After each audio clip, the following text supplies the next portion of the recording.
예수님께 야속한 마음으로 왜 이제 오셨습니까? 주님이 그때 계셨다면 내 오라비가 죽지 아니하였겠나이다 라고 말하자 예수님 말씀했습니다. 너의 오라비가 다시 살 것이다. 그러니까 마지막 날에 내 오라비가 다시 살 줄을 저도 믿습니다. 그때 예수님께서 하신 답변이 오늘 읽었던 본문의 말씀입니다. 뭐라고 말씀하십니까? 나는 부활이요 생명이니 나를 믿는 자는 죽어도 살겠고 무릇 살아서 믿는 자는 영원히 죽지 아니하리니 네가 이것을 믿느냐라고 말씀하셨습니다. 여기에 예수님께서 내가 부활하게 해주겠다, 내가 다시 부활할 것이다 라고 말하지 않고 내가 부활이다 라고 말씀했습니다. 우리가 요한복음의 가장 특징 중에 하나가 나는 뭐뭐이다 하는 7가지 예수님의 자기 선언 중에 오늘 이 부분이 하나입니다. 나는 부활이다, 나는 부활할 자다, 내가 너희를 부활시켜 주겠다가 아닙니다. 나는 부활이다 라는 말씀을 하셨습니다. 이것은 정말 엄청난 선언이 아닐 수가 없습니다. 예수님은 왜 부활하셨습니까? 예수님이 부활이기 때문입니다. 그래서 본인은 부활하실 뿐만 아니라 그에게 속한 모든 자도 함께 부활할 것이라는 약속을 나는 부활이다 라고 하시는 이 선언에서 말씀하신 것입니다. 예수님이 부활하실 수밖에 없었던 이유는 예수님이 생명이기 때문이고 예수님이 부활이기 때문에 생명과 죽음이 함께 있을 때는 누가 이길 것 같습니까? 사람의 생명과 사망이 함께 있으면 사람의 생명이 지게 되어 있습니다. 그런데 예수님의 생명과 사망이 함께 있으면 사망이 지게 되어 있습니다. 예수님이 이기게 되어 있다. 그래서 예수님께서 오늘 이 내가 부활이라 하는 이 말씀은 오늘 우리 모든 믿는 자들에게 큰 약속을 주시는 은혜의 선언이 아닐 수가 없습니다. 여러분, 부활이라는 이 주제를 우리는 어떻게 생각해야 될까? 다른 모든 종교들이 다 비슷비슷한 얘기를 하는데 기독교만 유독 이 부활 얘기를 한다. 이 부활 얘기만 빼고 나면 우리가 다른 종교들하고 다 소통이 되고 이야기가 될 텐데 이 부활 얘기를 우리가 기독교가 포기를 안 하니까 다른 종교하고 서로 소통이 안 되고 통화가 안 되고 그래서 우리가 아주 고립되고 이 부활 문제가 이게 무슨 큰 잘못이라도 되는 것인지 세상 사람들은 그렇게 말할 수 있을 것입니다. 당신 부활 얘기만 안 하면 우리하고 통하는 게 많은데 왜 그걸 꼭 굳이 하느냐? 이거 용납 못하죠. 타협 못합니다. 이런 부활 이야기는 우리가 절대로 양보할 수 없는 우리 기독교 신앙의 핵심이고 본질인 것입니다. 그만큼이나 이 부활 이야기는 우리에게 중요한 것이기 때문에 오늘 예수님께서 죽음과 관련해서 자기를 나는 부활이다 라고 선언하신 것입니다. 우리가 예수님의 부활을 이해하기 위해서 좀 더 잘 이해하기 위해서는 예수님의 죽으심의 의미를 좀 더 알아볼 필요가 있습니다. 그래서 바울이 빌립보서 2장에서 예수님의 죽음에 대한 이야기를 이렇게 표현했습니다. 너희 안에 이 마음을 품으라 곧 그리스도 예수의 마음이니 그는 근본 하나님의 본체시나, 이 본체라는 말은 제가 여러 번 말씀드렸습니다. 주일 예배를 통해서 하나님과 같은 속성이 있고 그분의 하나님의 형상이 그 속에 있다 이것입니다. 그런데 하나님과 같은 분인데 하나님과 같음을 원하지 않으시고 오늘 중요한 단어가 자기를 비워내셨다. 그리고 종의 형체, 사람의 형체를 가지셨고 그 다음에 죽기까지 복종하셨다. 이것이 십자가의 죽음이다. 그러니까 바울이 이해한 예수님의 십자가의 죽음은 자기를 비워서 죽기까지 복종하신 사건이다 하는 것입니다. 그렇죠? 자기를 비워 사람의 모습이 되어서 그리고 죽기까지 복종하신 것이 그것이 십자가의 사건이라고 말했습니다. 자, 이 전제를 가지고 제가 질문을 하나 드리겠습니다. 굉장히 쉬운 질문, 그러나 너무나 중요한 질문입니다. 예수님은 왜 죽으셨습니까? 우리를 사랑하셔서 우리의 죄를 대속하시기 위하여 우리를 구원하시기 위해서. 그래서 예수님의 십자가의 죽음은 사랑 때문이다. 맞습니다.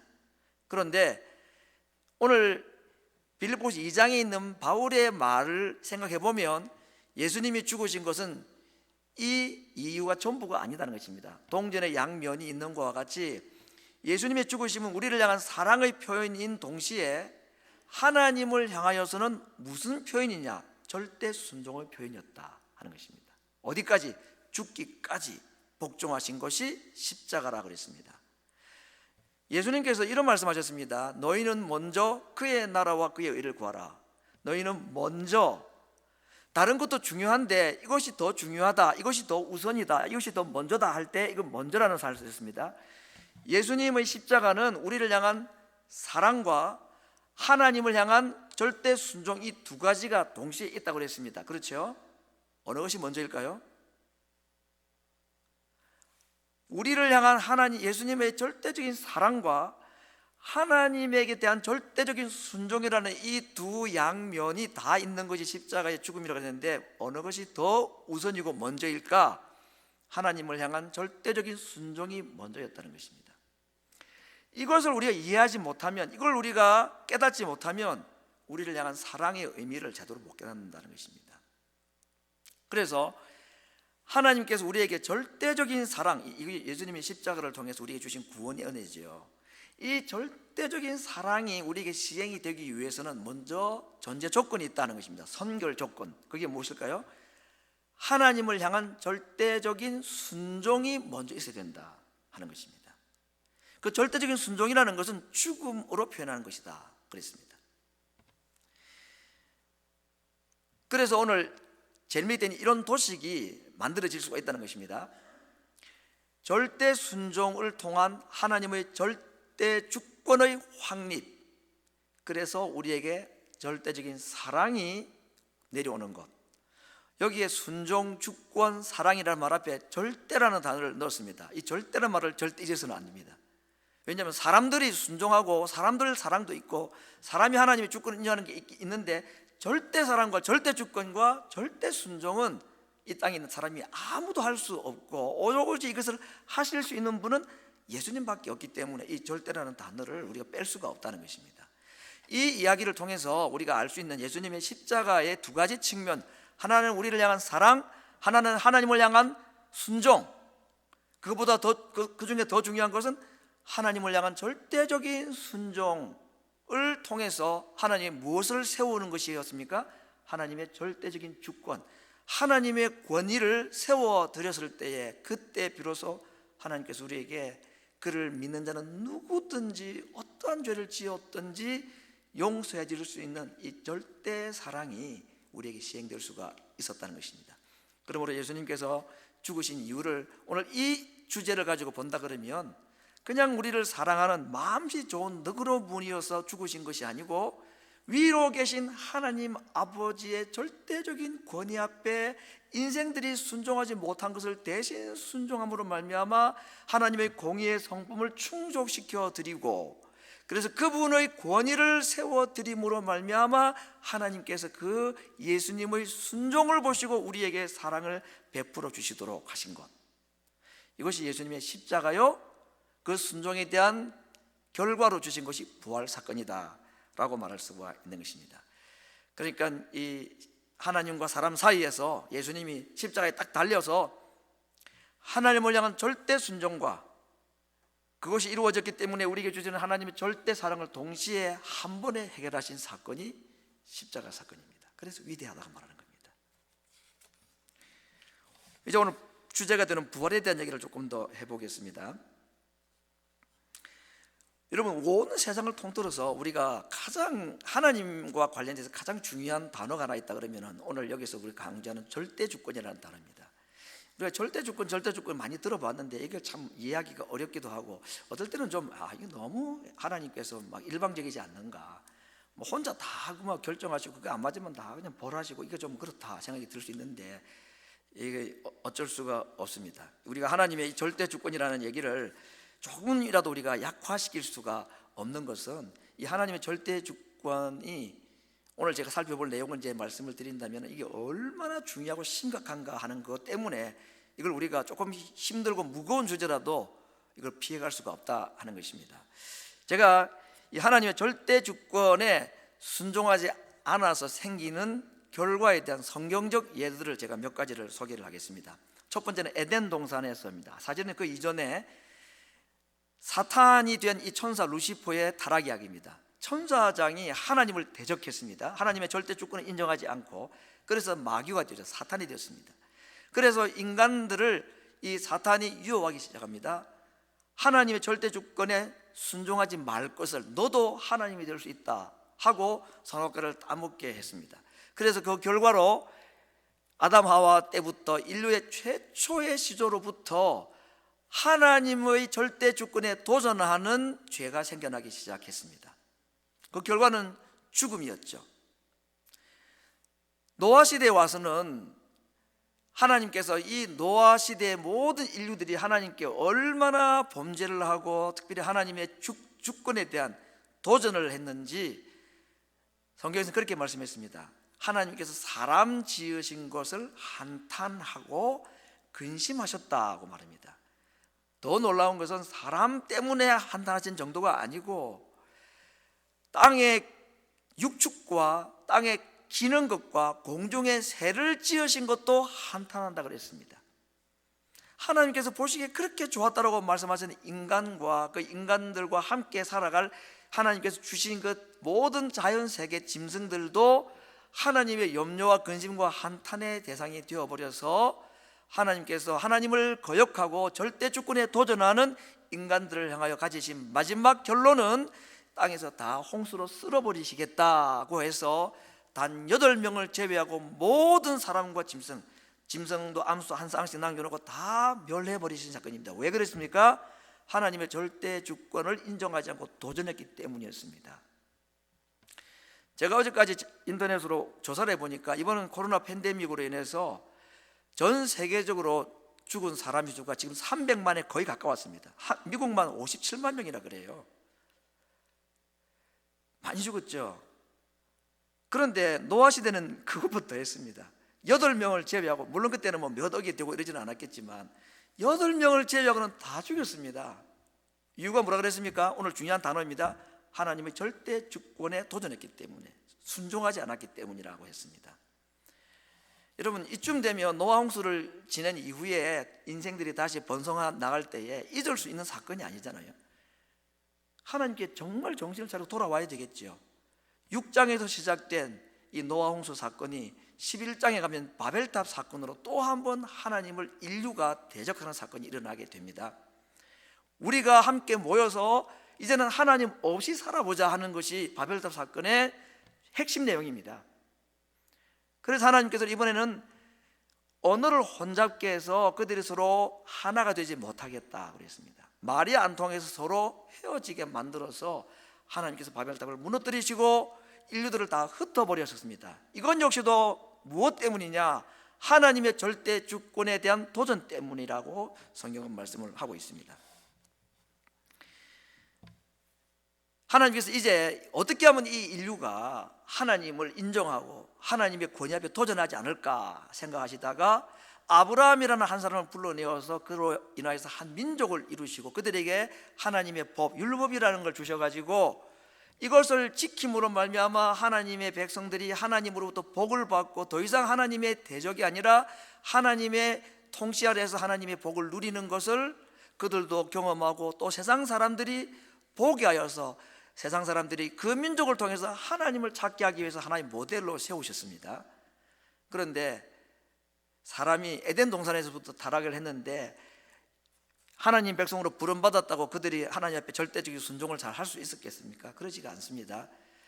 그래서 그들을 하나님께서 애굽의 430년 종살이에서 불러내어서 홍해를 건너게 하시고 낮에는 구름 기둥으로 더위를 피하게 하시고 밤에는 불 기둥으로 덮어서 따뜻하게 하시고 아침마다 하늘에서 만나를 내려 먹게 하시고 반석에서 나는 물을 마시게 하시고 이렇게 하나님께서 눈동자와 같이 그들을 보호하시고 인도하셨음에도 불구하고 그들이 하나님께 보인 것은 원망과 불평과 하나님에 대한 도전이었습니다. 그래서 또 금송아지라는 걸 만들어서 하나님을 대신한 그 자리에다가 앉았습니다. 자기 백성 이스라엘조차도 하나님의 절대 권위에 순종하지 않고 도전을 했을 때에 하나님께서 내리신 조치가 무엇인지 잘 압니다. 우리가 이스라엘 백성 출애굽의 백성들 숫자를 60만 3,550명이라고 첫 숫자가 시작되었지만 어린 아이들 그다음에 노인들 어른들까지 다 포함한다 그러면 약 200만 명은 좋게 되리라고 다 짐작을 하죠. 200만 명이라고 치고 하나님께 도전하고 불순종했던 이 하나님의 백성들에게 내리신 하나님의 진노는 그 200만 명 중에 딱 2명을 제외하고는 다 죽이는 것이었습니다. 요사와 갈렙 두 사람. 왜? 그들은 하나님을 온전히 따랐고 하나님을 순종했다고 그랬습니다. 그렇게 볼 때 자연인인 인간이 하나님을 참 그래도 완벽하진 않아도 그래도 하나님께서 괜찮다 할 만큼 순종할 수 있는 이 하나님의 절대 주권에 순종할 수 있는 확률은 100만 분의 1% 정도다 해도 뭐 틀리지 않다. 그 말은 그만큼 어렵단 말이죠. 뭐 너나 할 것 없이 우리가 하나님께 인정하고 그분의 권위에 복종하는 것은 안 믿는 사람은 더 말할 것도 없지만 믿는 자들 할지라도 정말 100만 분의 1% 정도나 될 만큼이나 어렵다, 불가능하다는 얘기죠. 불순종하면 어떻게 됩니까? 하나님께서 반드시 벌하십니다. 좀 참으시긴 하고 깨닫게 하실 때까지 기다리시긴 하지만 돌이키지 않으면 절대적으로 하나님이 그들을 멸하신다 하는 것이 성경 이야기였습니다. 이렇게 되면 인간들이 하나님 앞에 정말 좀 돌아오고 해야 되는데 여전히 하나님을 인정하지 못했습니다. 바벨탑 사건이 인간 이 지금 인류 역사들에게 던져지는 메시지는 굉장히 심플하지 않습니까? 하나님을 대적하면 하나님이 무너뜨리신다 하는 것입니다. 하나님 필요 없다는 것이 바벨탑 사건의 핵심이었습니다. 하나님 없이 우리끼리 살 수 있다는 것이었습니다. 그런데 지금 이런 엄청난 재앙을 당하고 그들이 돌아왔는가? 하나님께서는 그들에게 그렇게 말씀했습니다. 이 백성이 어느 때까지 나를 멸시하겠느냐? 모든 인류들이 하였던 하나님 대적 행위에 대한 하나님의 감정 표현은 내가 멸시를 당했다 너희들에게. 그리고 그들에게 내린 벌은 진멸하는 것이었다고 말하고 있습니다. 오늘 제가 어떤 한 분이 소개한 재밌는 통계가 있어서 성경 이야기 말고 근대사 우리 한 100년 정도 그리고 지금 1945년도가 2차 대전이 끝난 때니까 2차 대전을 겪은 분들이 지금 이 시대도 꽤 많이 살아 계시잖아요. 그렇게 볼 때 이건 정말 가까운 이야기다 해서 제가 하나 소개를 하고자 합니다. 먼저 1914년도에 1차 세계대전을 통해서 이때는 민간인 사망 통계가 잡히지 않고 순수 군인 숫자만 통계가 잡힌 때라고 합니다. 1700만 명의 군인들이 죽었다고 합니다. 2차 세계대전 때는 합산된 민간인과 군인들의 숫자입니다. 5,500만 명이 죽었다고 합니다. 그 사이에 1918년에 스페인 독감으로는 어떤 사람은 5천만 명, 어떤 통계는 1억이 죽었다고 말합니다. 1910년, 20년 어간에 세계 인구가 약 18억 정도였다고 합니다. 지금 80억 인구에 300만이 죽으니까 난리가 났습니다. 미국에서 57만 명 죽었다고 지금 난리가 났습니다. 그런데 불과 100년이 채 되기 전쯤에 어떤 일이 벌어졌는가?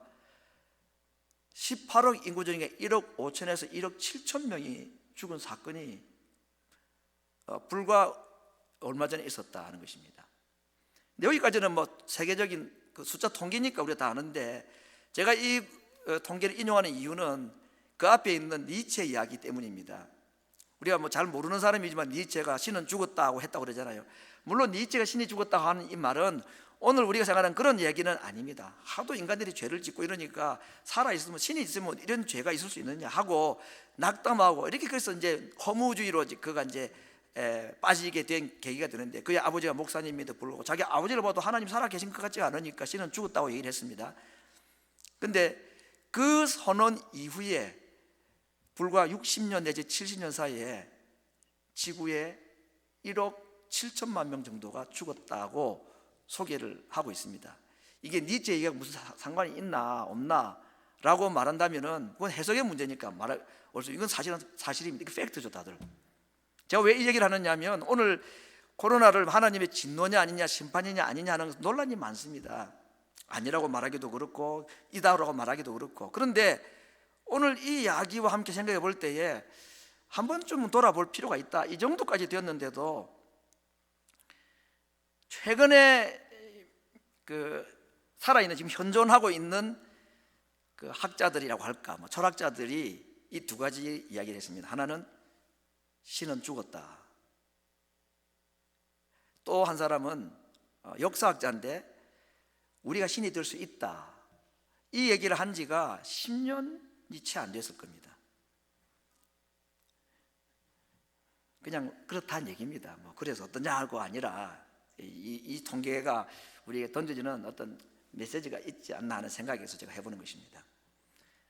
아니, 홍수 이후에, 바벨탑 이후에 이쯤 되면 하나님께 인간들이 돌이키고 돌아와야 된다, 그 메시지 아니겠습니까? 성경 메시지는.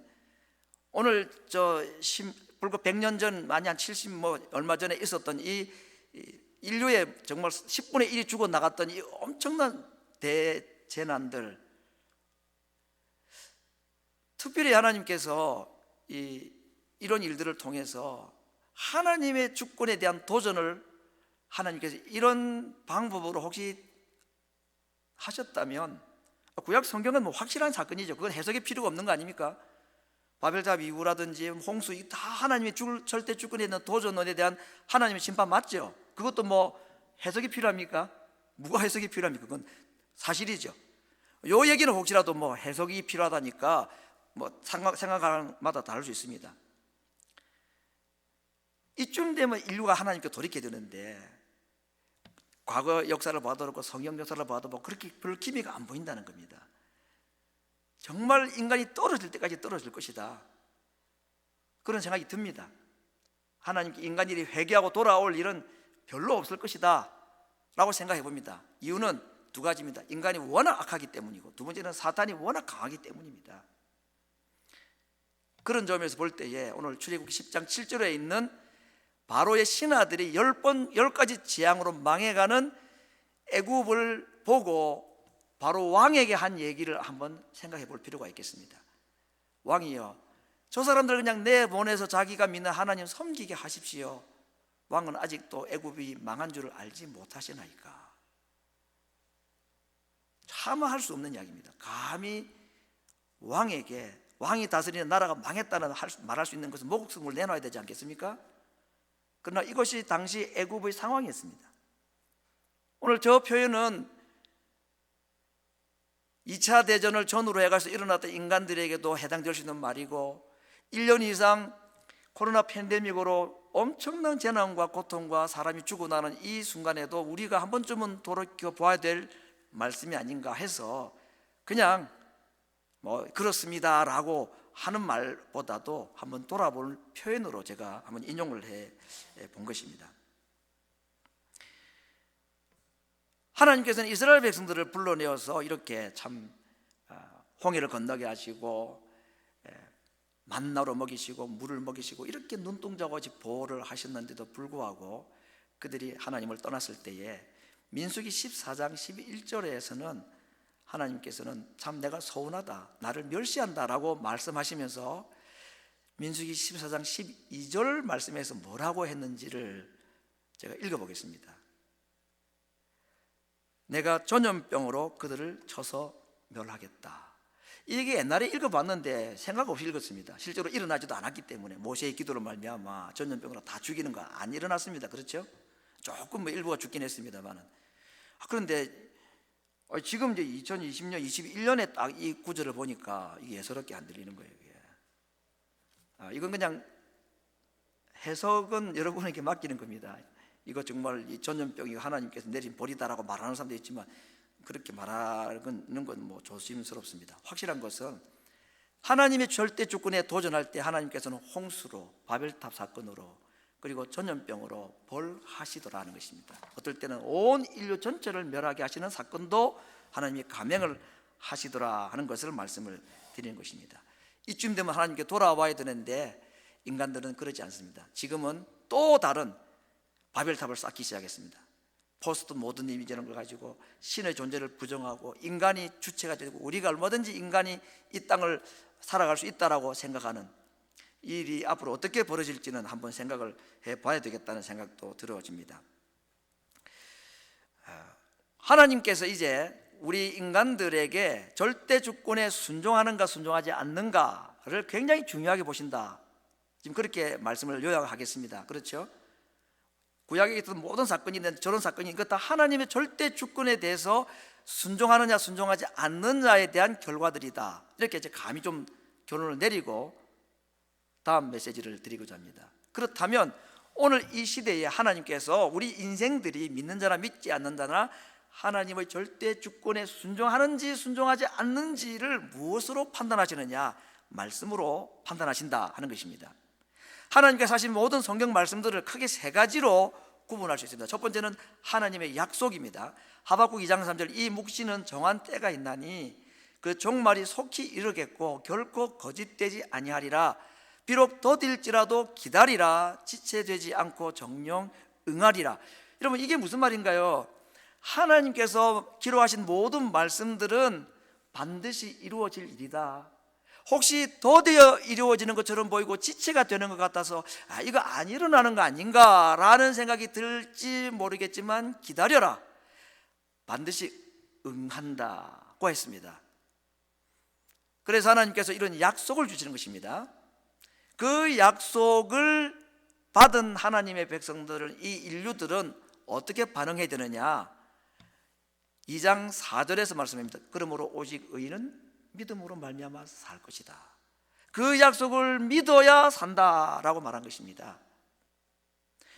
하나님께 우리 주신 약속들이 많이 있죠. 이렇게 하면 이렇게 하겠다, 이렇게 하면 이렇게 하겠다, 약속들을.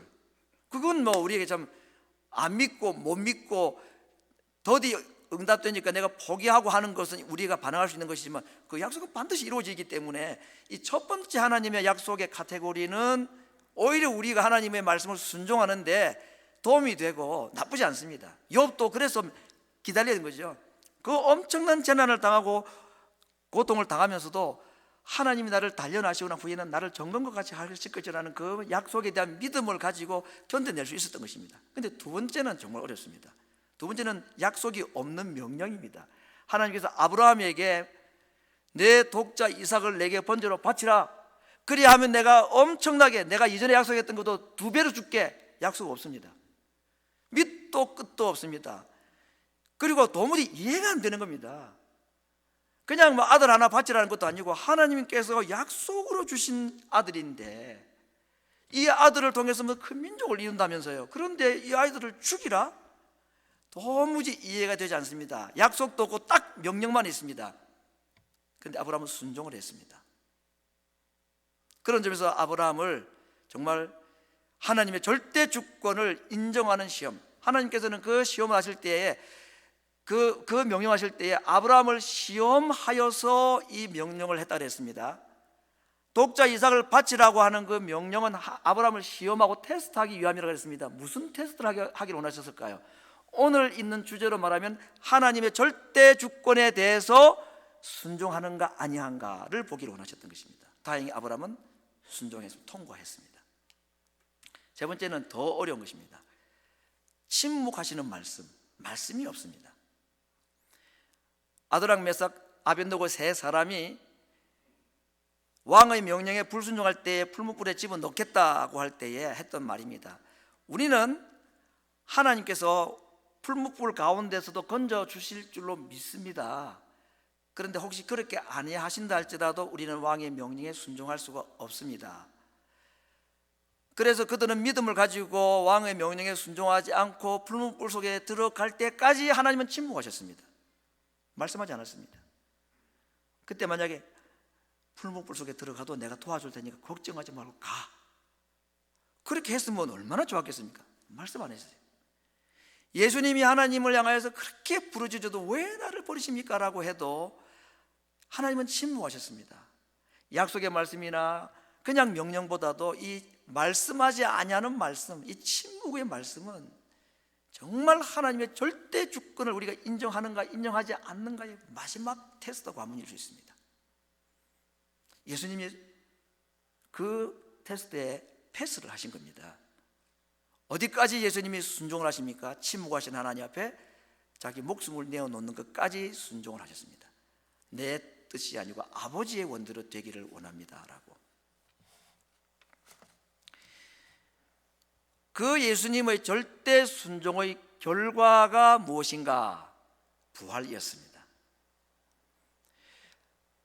절대 순종은 무엇을 세운다 그랬죠? 하나님의 절대 주권을 인정하는 것이라고 그랬습니다. 하나님이 사람들로부터 또 누군가로부터 절대 주권자로 인정을 딱 받으시면 그때부터 하나님께서는 어떤 일을 하시느냐 하면 권세를 내리기 시작하신다 그랬습니다. 예수님께서 십자가에 죽으시기까지 절대 순종을 했을 때에 하나님께서는 예수님에게 죽음의 권세를 이기는 권세를 그에게 주셨다 그랬습니다. 그것이 예수님의 부활입니다. 예수님의 부활은 자동적으로 일어난 사건이라고 해도 괜찮지만 이런 절대 순종과 절대 권위가 세워짐으로 말미암아 주시는 절대 권세라는 이 도식으로 본다면 예수님은 왜 부활하실 수밖에 없었는가? 왜 죽음의 권세를 이길 수밖에 없었는가? 그분은 죽기까지 침묵하시는 하나님께 자기의 절대적인 순종을 했기 때문에 그 순종의 자리에 하나님은 자기의 권위를 인정받으셨을 때에 절대적인 권세를 부어주신다고 하신 것입니다. 순종은 권세를 낳습니다. 순종한 만큼 하나님으로부터 권세를 받는다고 말했습니다.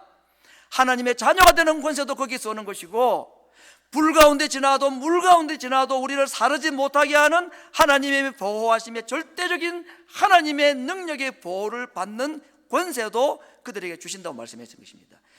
예수님이 죽기까지 복종하셨을 때에 그분의 순종을 통하여 하나님의 인간들이 행하였던 모든 불순종, 하나님의 권위에 대적하고 하나님의 절대적인 권위에 반역했던, 그래서 홍수로 죽고 불타 죽고 죽을 수밖에 없었던 그 인생들을 틈바구니 속에서 예수님께서 자기의 죽음으로 하나님의 절대 권위에 순종했을 때에 예수님에게 첫 번째 내리신 하나님의 권세는 부활이었습니다. 죽기까지 복종하신 예수님께 죽음의 권세를 이길 수 있는 권세로 반응하시고 응답하신 것이었습니다. 순종이 없으면 권세가 주어지지 않는다. 순종한 만큼 권세, 힘이 주어진다 하는 논리가 성립되는 것입니다. 순종은 권세를 가져오고 그 권세는 하나님의 나라를 일으키고, 하나님의 나라가 세워질 때 그곳에는 하나님의 영광이 드러나고, 그리고 그곳에는 하나님이 임재하시는 것. 그래서 예수님도 주기도문을 통해서 나라와 권세와 영광이 아버지께 있기를 기도하고 그렇게 되기를 소원하라고 말씀하신 것입니다. 그 모든 출발이 순종이라 그랬습니다. 인간이 할 수 없었던 그 순종을 예수님이 대신하심으로 말미암아 하나님의 권세가 예수님에게 임하기 시작했고, 또 놀라운 것은 그 예수님 안에 있는 자들에게 절대 순종으로 하늘과 땅의 모든 권세를 가지신 그 예수님의 권세가 그 예수님 안에 있는 자들에게도 흘러 들어간다고 약속했습니다. 이게 포도나무와 가지 비유죠.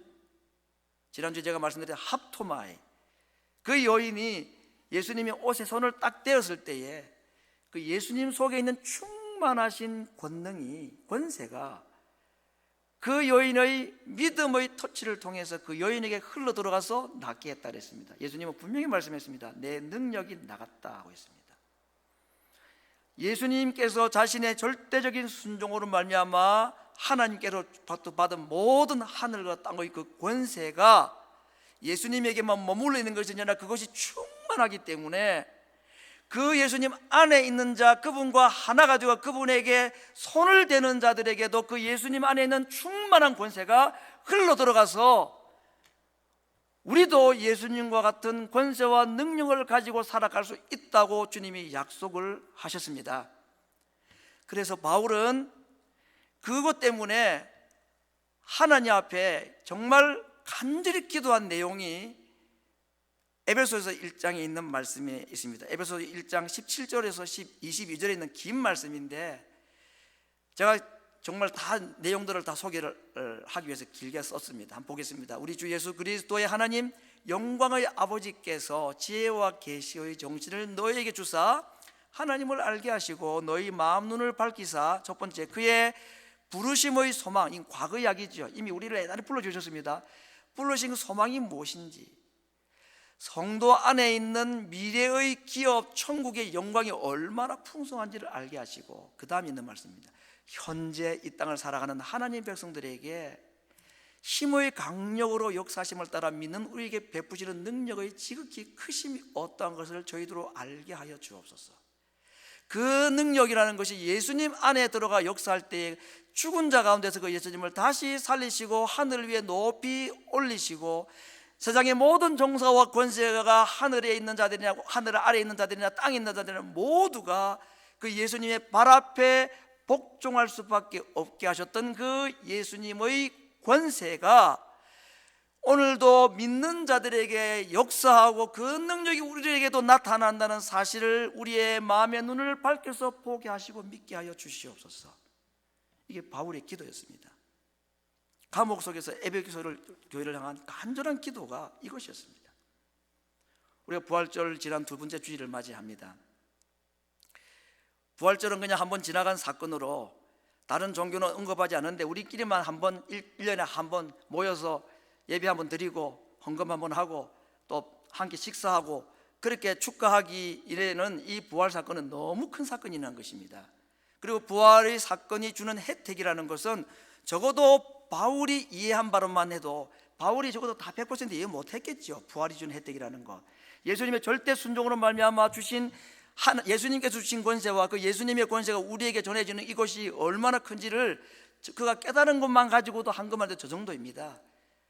힘의 강력, 크신 능력, 그 엄청난 모든 만물이 그 앞에 복종할 수밖에 없는 그 예수님의 권세와 그분의 능력이 믿는 자들에게도 믿음으로 그분의 옷에 손을 닿는 자들에게도 흘러 넘치는 풍성한 은혜, 풍성한 능력이 있음을 알게 해달라고, 이것이 예수님의 절대 순종으로 말미암아 주신 부활 사건으로 시작이 된 것입니다. 예수님이 부활하셨다는 것은 이제 그분에게 절대 순종으로 말미암아 주신 하나님의 권세와 그분의 크신 능력이 예수님에게 흘러차고 넘쳐, 그리고 그 예수님에게 속하고 그분에게 나아가고 그분과 영적인 연합을 이루는 자들에게도 흘러 들어가서 그도 나중에 죽음의 권세를 이기는 부활로 살아날 것이라는 약속까지. 그뿐만 아니라 이 땅에 있는 동안에 모든 권세가 예수님 앞에 복종할 수밖에 없었던 그 예수님의 권세가 주님을 믿는 자, 주님 안에 있는 자들에게 함께 흘러가 역사할 것이라는 것을 약속을 하신 것이, 이것이 부활의 메시지이고 부활 경험하는 하나님의 백성들에게 주시는 하나님의 약속인 것입니다. 그 이름으로 무엇이든지 구하면 주시고, 그 이름으로 귀신을 쫓아낼 때 귀신이 쫓겨나가고, 그 이름으로 죽음의 권세마저도 물러가게 할 수 있는 그 권세를 하나님을 믿는 주의 백성들에게도 허락하셔서 이 땅을 살아가는 동안에 그 주님의 죽음으로 말미암아 주신 권세를 누리며 살아가는 이 은혜를 우리 주님께서 우리에게 주기를 원하셔서 부활절을 지나고 두 번째 주일을 맞이하는 오늘 우리들에게 이러한 말씀으로 찾아오셨다고 생각합니다. 사랑하는 성도 여러분, 그 한 분의 절대 순종으로 말미암아 시작된 절대 권세가 이제는 성령을 통하여 우리에게도 주어졌다는 사실을 믿으시기를 바랍니다. 힘과 능력과 강력하신 지극히 크신 능력이라는 단어를 써가면서 오늘 하나님께서는 바울을 통하여서 우리에게 이 약속을 해주고 있습니다. 이제는 눈으로 보는 것이 아니라 그 하나님의 약속을 우리의 귀로 듣는 것이 아니라 눈으로 보고 손으로 만지는 역사들을 이 땅에서 살아가는 동안에 경험하기를 원하고, 그렇게 할 때에 이제는 내 입이 아니라 내 삶으로 그분의 죽음으로 말미암아 주시군 부활의 권세를 세상 사람들에게 보여주어서 하나님의 권세에 순종하는 자들에게 베푸시는 하나님의 절대적인 권세의 능력을 이 세상에 하나님 알지 못하는 자들에게 보여줄 수 있는 살아있는 부활의 증인으로 살아가는 능력과 은혜를